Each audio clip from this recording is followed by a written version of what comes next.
ফাটাফাটি। তুমি খাবে একটু? না খাবে না। হ্যালো এভরিওয়ান, শীতকালের কিছু জনপ্রিয় সবজির মধ্যে যেমন ফুলকপি রয়েছে, মটরশুঁটি রয়েছে, তেমনি এদিকে কিন্তু শিম সুন্দরীও রয়েছে। আর ছোটবেলায় মনে আছে শীতকালে এলেই মা সব সবজির মধ্যে ফুলকপি মটরশুঁটি দেওয়ার মতো শিমকেও জোর করে ঢুকিয়ে দিত।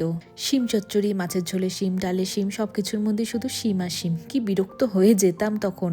তবে নিজে হাতে যখন রান্না করা শুরু করলাম তখন দেখছি ও মা, আমিও তো মায়ের মতোই শুরু করেছি, সব কিছুর মধ্যেই শীতকালের সবজিগুলোকে জোর করে ঢুকে দিচ্ছি। অবশ্য দেখতে গেলে এখন নিজে কষ্ট করে রান্না করি তো, তাই প্রত্যেকটা সবজি প্রত্যেকটা রান্নাই এখন ভালো লাগে।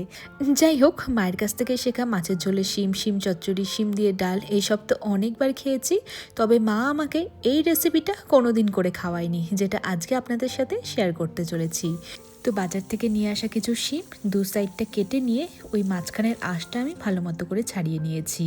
আর যদি কিছুটা আঁশ থেকেও থাকে তাহলে অসুবিধা নেই, সেটা পরে ছাড়িয়ে নেওয়া যাবে। এবার শিমগুলোকে ভালো মতো করে ধুয়ে নিয়ে তো কিছুটা জল আমি আগে ফোটানোর জন্য গ্যাসে বসিয়ে দিয়েছিলাম। এবার তার মধ্যে শিমগুলোকে দিয়ে ওই চলুন 5 মিনিটের মতো একটু ফুটিয়ে হালকা সেদ্ধ করে নিই। ততক্ষণে এখানে কতগুলো দেখুন রসুনের কোয়া আমি ছাড়িয়ে নিয়েছি।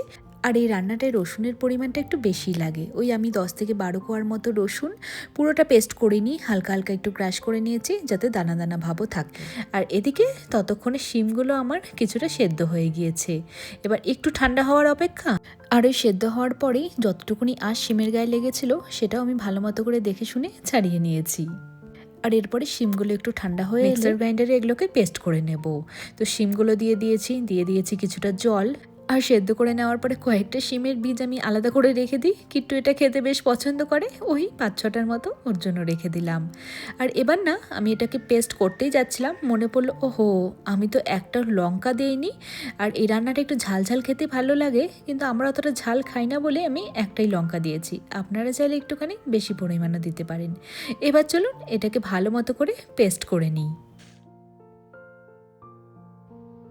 এবার কড়াইয়ে কিছুটা সর্ষের তেল দেবো আর তার মধ্যে ফোড়নে ব্যবহার করব কিছুটা কালো জিরে আর ওই যে আগে থেকে কিছুটা রসুন থেতো করে রেখেছিলাম সেটা।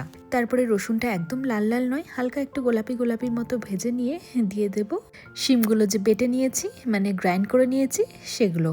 এবার চলুন এটাকে ভালো মতো করে নাড়তে হবে লো টু মিডিয়াম হিটে। আর কিছুটা এরকম খুন্তির সাহায্যে নেড়ে নেওয়ার পরে এর মধ্যে দিয়ে দেবো অল্প একটুখানি হলুদ, পরিমাণ মতো লবণ।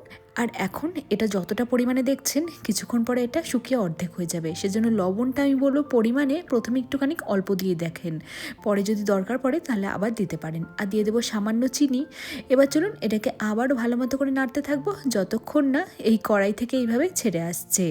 আর সব শেষে দিয়ে দেবো হচ্ছে খানিকটা ধনেপাতা কুচি। আর আরও কিছুক্ষণ নেড়ে চেড়ে নিয়ে এই যে দেখুন শিমের বাটা রেডি। এর আগে আপনাদেরকে বিনস বাটা দেখিয়েছিলাম, সেই মতোই শিম বাটাও করে নিয়েছি। আর এটা সব থেকে খেতে বেশি ভালো লাগে গরম গরম ভাতের সাথে। আর চাইলে ওপর থেকে খানিকটা সর্ষের তেলও ছড়িয়ে নিতে পারেন। ব্যাস, আমার আজকে লাঞ্চে শিম বাটা তৈরি। ফাটাফাটি। তুমি খাবে একটু? তুমি খাবে? এটা খাবে? হ্যাঁ ঝাল আছে, একটু ঝাল আছে, খেয়ে দেখো অল্প আছে ঝাল।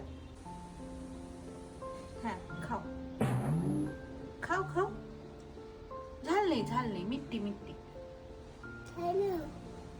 খাবে না।